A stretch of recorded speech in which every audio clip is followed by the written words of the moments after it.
இறைவனிடம் கையேந்துங்கள், அவன் இல்லை என்று சொல்லுவதில்லை.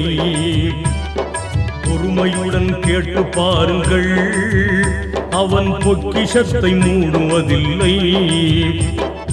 இறைவனிடம் கையேந்துங்கள், அவன் இல்லை என்று சொல்லுவதில்லை.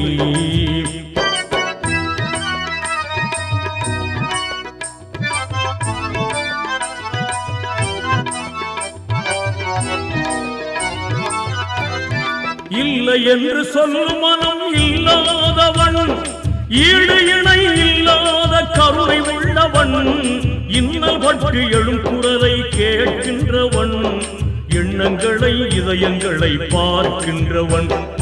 இறைவனிடம் கையேந்துங்கள், அவன் இல்லை என்று சொல்லுவதில்லை.